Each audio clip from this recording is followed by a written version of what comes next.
privilegio poder disfrutar con ustedes.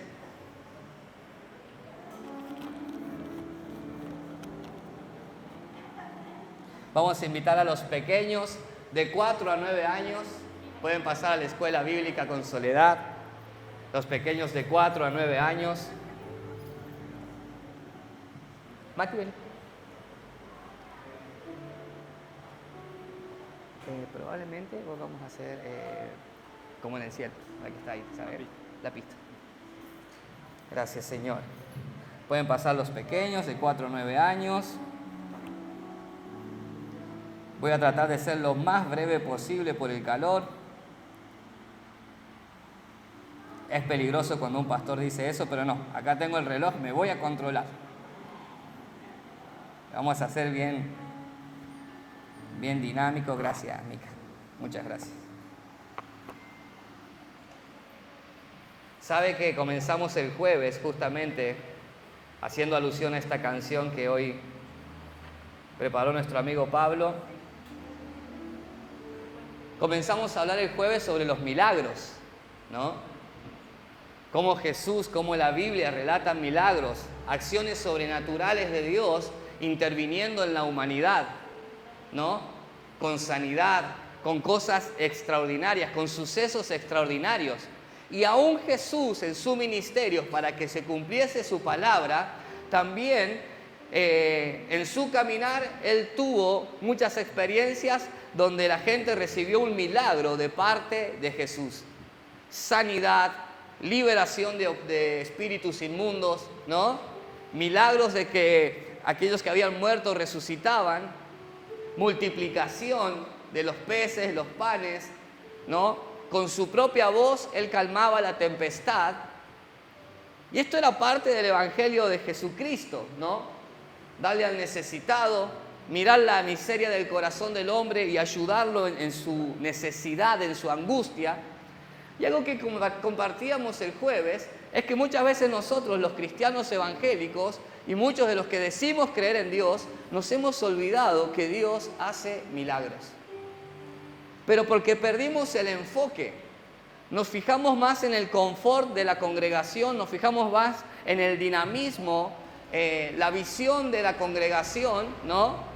Lo que a mí me sienta cómodo, lo que a mí me hace bien, el grupo de amigos que tengo en la congregación, el grupo de trabajo de la congregación, y nos centramos tanto en las personas que nos olvidamos de la persona importante en nuestras vidas, y es Cristo Jesús, autor y consumador de la fe, aquel que puede hacer en esta misma noche un milagro. ¿Cuánto dicen amén a eso? Y esto es muy importante a veces comprender, porque cuando nosotros comenzamos a vivir una rutina lejos de su palabra, lejos de lo sobrenatural, ya la iglesia comienza a ser para nosotros más como un club social, un club de amigos. No tengo un club de amigos donde no fuman, no tienen adicciones, no salen a los boliches. Tengo un club de amigos que estamos en la iglesia que no decimos malas palabras.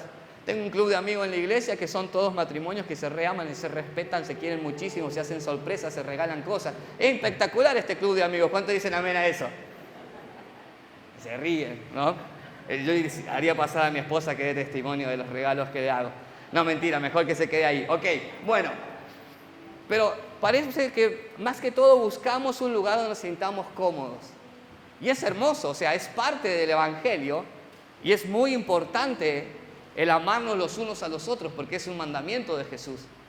Pero a veces nos enfocamos tanto en las personas, ¿no?, que vemos y nos olvidamos del invisible, del poderoso, de aquel que todo lo puede transformar, que todo lo puede cambiar. Y empezamos el jueves, no quiero hacer mucha introducción para no volver a decirle a los hermanos del jueves lo que ya escucharon. Pero uno de los puntos es que los milagros dependen de la voluntad de Dios. Y lo bueno de la voluntad de Dios es que es buena, agradable y es perfecta. Él tiene el corazón bondadoso para extendernos su mano en medio de la necesidad. La pregunta es cuánto confiamos en Él para que haga ese milagro, ¿no? Hablamos de la misericordia de Dios, de la fe puesta en acción, de romper el protocolo. La mujer del flujo de sangre se acercó para tocar solamente el borde del manto de Jesús. Y no podía una mujer que estaba con flujo de sangre tocar a nadie, porque en la cultura judía, en ese tiempo, era considerada una mujer sucia. No podía tener contacto con las personas, porque estaba en un periodo, porque estaba con flujo de sangre.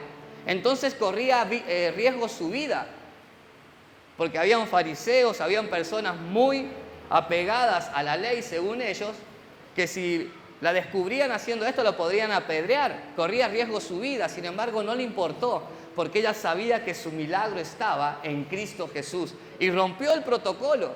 Se acercó y tocó solamente el borde de su manto y recibió la sanidad. Algo que decía recién Pablo, que cuando se convirtió le costaba levantar las manos, cantar alabanzas, y así nos ha pasado a todos. No, ¿qué van a decir si me ven así con las manos levantadas? ¿No? ¿Qué van a decir si estoy aplaudiendo? ¿Qué van a decir si me arrodillo?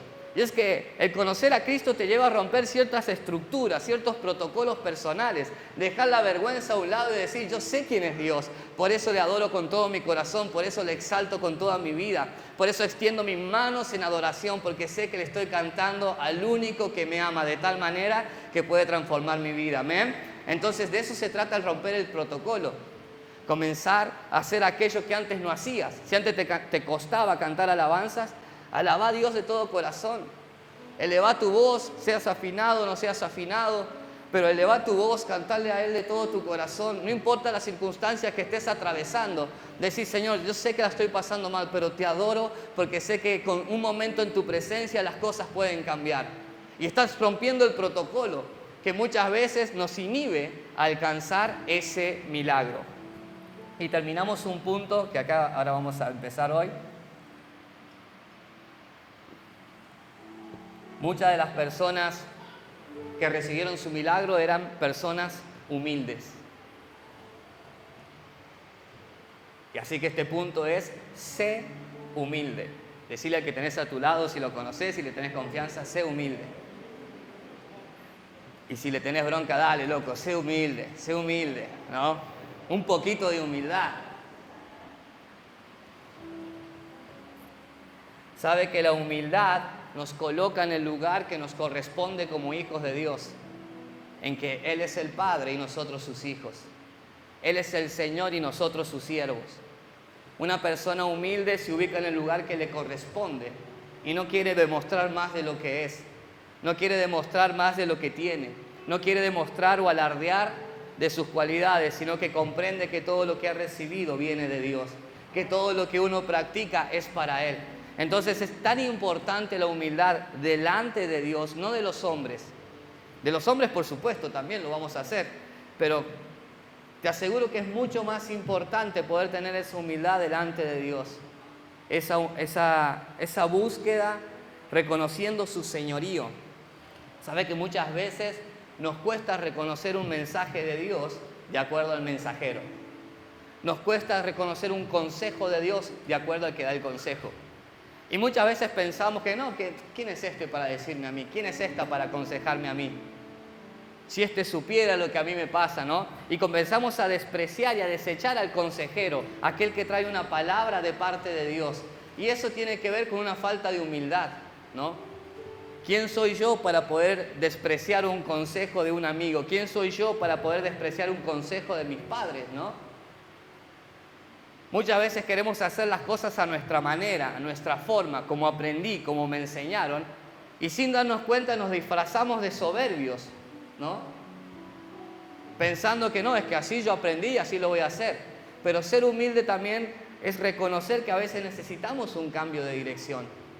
Necesitamos abrazar un consejo de la palabra.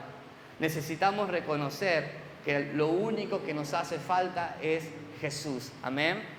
Y vamos a leerlo en la palabra de Dios. Segunda de Reyes, capítulo 5, del versículo 9 al 14.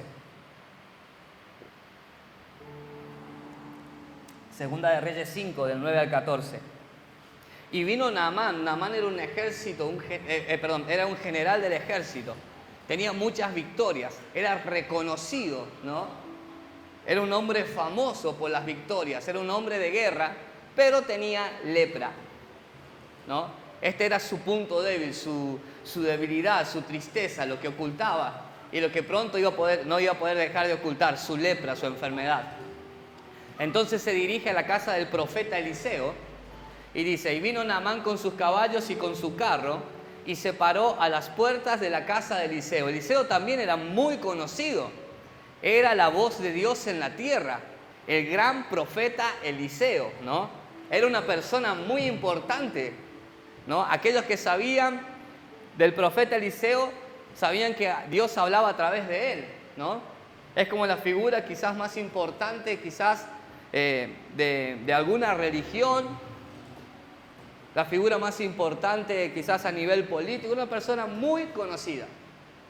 Y entonces Eliseo le envió un mensajero. No salió Eliseo a recibir a Naamán, al gran general. No lo salió a recibir. Le envió un mensajero de parte de Dios, le envió a su criado para que le diera, ¿no? Los pasos a seguir para ser sano, para recibir su milagro. Entonces Eliseo le envió un mensajero diciendo, ve y lávate 7 veces en el Jordán, y tu carne se restaurará y serás limpio. Diga conmigo, buenas noticias. Había buenas noticias. Vas a ser limpio de tu lepra, vas a sanar. Solo tenés que ir al río Jordán y zambullirte 7 veces. Y saldrás y serás limpio, Naamán. Buenísima la noticia, pero mire la actitud del corazón de Naamán. Y Naamán se fue enojado diciendo, hey, aquí yo decía para mí, saldrá él luego y estando de pie invocará el nombre de Jehová su Dios y alzará su mano y tocará el lugar y sanará la lepra. Algo extraordinario, ¿no? Abana y Farfar, ríos de Damasco, ¿no son mejores que todas las aguas de Israel? Si me lavare en ellos, ¿no seré limpio? ¿No seré también limpio? Y se volvió, déjalo ahí, y se fue enojado. La humildad te impide a veces escuchar las buenas noticias. La falta de humildad, perdón. Esa soberbia, no, yo tengo tiempo, yo tengo conocimientos, yo sé las escrituras. No sabés la intimidad que tengo con Dios. ¡Fua! Impresionante. ¿Qué me vas a venir a aconsejar vos? La falta de humildad muchas veces nos impide oír las buenas noticias. Y no solo nos impide oírlas, nos impide aceptarlas, abrazarlas y recibir el milagro que tantas veces necesitamos. Y no siempre tiene que ver con una sanidad del cuerpo. No siempre tiene que ver con una sanidad milagrosa en nuestro ser. Muchas veces tiene que ver con una plenitud en nuestro caminar. Con la plenitud que camino tomado de la mano de Dios. Con la plenitud que camino con el mismo Espíritu Santo de Dios que va conmigo. Y abre camino donde no lo hay. Y disipa temores y quita los miedos, ¿no? Y nos da una nueva oportunidad de vivir, de tomar esperanza, de seguir adelante, de caminar con una cara sonriente todos los días, porque camino con el Dios Todopoderoso. ¿Cuántos dicen amén a eso? Pero la falta de humildad, por lo contrario, nos hace andar como Naamán, enojados. Esa palabra que se dio en el culto fueron palos para mí. Seguro que alguien le contó lo que me estaban pasando. Esas palabras en la reunión es porque él no sabe lo que a mí me... Y a veces nos enojamos con los mensajeros. Y esto quiero decirlo con mucho temor. ¿Sabe que nosotros los seres humanos somos de poner en pedestales a las personas? No, que venga el pastor a orar, que venga el pastor a visitarme. No, pero vino la hermana Dayana, vino a visitarte. No, pero la hermana Dayana no es el pastor, La hermana Dayana no es la pastora. Yo quiero que venga el pastor acá, para que me ore, para que algo acontezca. ¿En quién está el milagro para usted? ¿En los pastores, en los profetas o en aquel eterno que te llamó, que te redimió desde la cruz del Calvario? ¿En quién está el milagro para tu vida? ¿Cuántas veces nos enojamos porque quizás no recibimos una respuesta que esperamos? Como si nuestra ayuda viniera de un ser humano. Esto no significa que los pastores no tengamos que cumplir nuestro rol, nuestro trabajo, porque el obrero es digno de su trabajo. Hay algo que tenemos que hacer. Hay una misión que tenemos que cumplir. Pero muchas veces las personas tristemente se enamoran de la figura de un pastor poderoso y por eso hay tantos pastores chantas que desde el púlpito enseñan mentiras, chantajes, le sacan el dinero a la gente, Se creen soberanos, superiores a la gente, de otro nivel, otra cobertura, otra estatura, otro manto, y la gente los aplaude y los idolatra. ¿Por qué? Porque ponen su mirada en el hombre y no en el Dios de los milagros, en el Dios que llamó a ese hombre, en el Dios que en algún momento salió al encuentro de esa persona. Solo somos simples vasijas de barro donde Él nos da el privilegio de compartir su palabra. Entonces, cuando usted y yo comprendemos que nuestro milagro, la plenitud de nuestra vida viene del Dios eterno que está en los cielos, yo ya no me quejo quien me da un mensaje. Yo ya no me quejo quien me visita. Yo ya no me quejo quien ora por mí. Yo sé que el milagro viene de parte de Dios. ¿Cuántos dicen amén a eso? Amén. Gracias, Jesús. Porque Él es todo para mí. Después el orden tiene que ver, el llamado de parte de Dios, de los pastores, hoy justamente hablábamos eso en la mesa con mis hermanos, tiene que ver con un orden que Dios establece, porque no todos son pastores, no todos son profetas, no todos son ministros de alabanza. La iglesia es un cuerpo, es un miembro, y cada uno somos miembros del otro, y nos edificamos mutuamente. Pero no significa que la figura del pastor sea más importante que la de un hermano que se congrega recientemente, porque Dios no hace acepción de personas, los hombres sí. Y esto pasó con Naamán. No, yo pensé que iba a salir el nombrado, el profeta conocido, y que iba a ser así, que iba a levantar su voz, su mano al cielo, y que iba a tocar mi herida, y no, los planes de Dios son diferentes a los nuestros. Los milagros de Dios son de acuerdo a su voluntad y a lo que Él quiere para nosotros. Porque Naamán no solamente Dios quiso trabajar en su salud física, sino también en la salud de su corazón. Porque ¿de qué sirve a veces tenerlo todo a los ojos humanos si por dentro estamos siempre inconformes, insatisfechos? Nada ya nos cae bien, ¿no? Y tenemos todo, quizás tenemos un buen trabajo, hay salud en la familia, pero siempre de algo nos quejamos, ¿no? Yo a veces pienso, cuando tratamos con adolescentes o con jóvenes, y que los padres los retan, ¿no? Tanto vas a ir a la iglesia. Y bueno, y quizás por otro lado después le dicen, no, viste qué bueno que servís a Dios, porque si no estarías en el mundo y en las drogas. Pero no estés tanto en la iglesia. Al final, ¿quién conforma al ser humano? Si el chico o la chica sirve mucho a Dios, porque sirve mucho a Dios. Si no sirve tanto a la iglesia, tenés que ir más a la iglesia, servir a Dios. ¿Quién conforma al ser humano? ¿No? Somos difíciles de complacer. Queremos que Dios haga como nosotros nos parece. Pero, como te decía, cuando uno tiene un corazón humilde, nosotros sabemos que tenemos que hacer como a Él le parece. Y todo está escrito.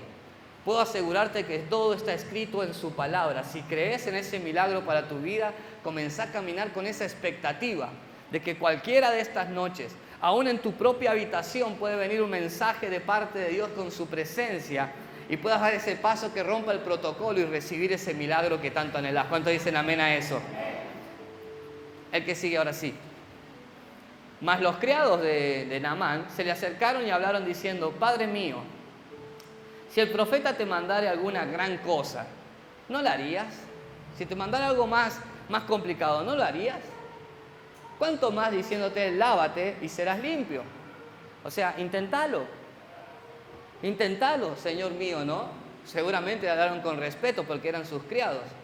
Inténtalo. ¿Cuántas veces le hemos dicho a las personas, da el paso, acércate a Cristo, inténtalo? No, por esas religiones, esas iglesias. No, pero Dios está acá conmigo. Una vez escuché a alguien que me dijo así, Dios está acá conmigo. Sí, a ver el fruto de que Dios está con vos. ¿Y cuál es el fruto? Los frutos del Espíritu. La plenitud en Cristo, ¿no? Mi manera de hablar, mi manera de conducirme en la vida refleja que Cristo verdaderamente está en mi vida, ¿amén? Y entonces Él descendió y se zambulló 7 veces en el Jordán, conforme a la palabra del varón de Dios. Y su carne se volvió como la carne de un niño y quedó limpio. El milagro por fin llegó. Algo que puse aquí entre paréntesis, recapacitar. Y me lo digo a mí también, tenemos que recapacitar de nuestras ideas añejas, de nuestras antiguas formas de ser. Así te hayas criado en una iglesia, te aseguro que un mover de Dios va cambiando, va en aumento como la luz de la aurora. Siempre tenemos que estar atentos a un nuevo mover de parte de Dios. ¿Cuántos dicen amén a eso? Por eso tenemos que recapacitar de nuestras ideas añejas. No, antes se hacía así, antes se hacía así. Antes se oraba de esta manera, antes se ungía con aceite, antes se echaba sal. Y siempre pensando en el antes, ¿no? Y nunca dejamos que la palabra haga nido en nuestro corazón y dé frutos, y frutos de bendición, frutos de sanidad. Siempre pensando en lo que pudo ser, siempre pensando en lo que fue antes. ¿Por qué no pensamos en lo que Dios puede hacer ahora? Y esto tiene que ver con recapacitar en nuestros pensamientos. Si antes era mejor, la palabra me enseña que su gloria va en aumento como la luz de la aurora. O sea que hay cosas aún mayores que tenemos por descubrir en Cristo Jesús. ¿Cuántos dicen amén a eso? Solo tenemos que recapacitar y volver a tener un corazón humilde. Ser humildes para ser enseñables por la palabra de Dios. Ser humildes para poder buscarle en oración. Ser humildes, como hablaba recién Pablo, para poder adorarle. No importa que a veces quizás al principio nos dé vergüenza, pero rompe los protocolos, porque acá venimos a servir, a adorar al Dios de los milagros. Amén. Mire, si el ser humilde estaba difícil, esta parte va más fuerte. Humillate.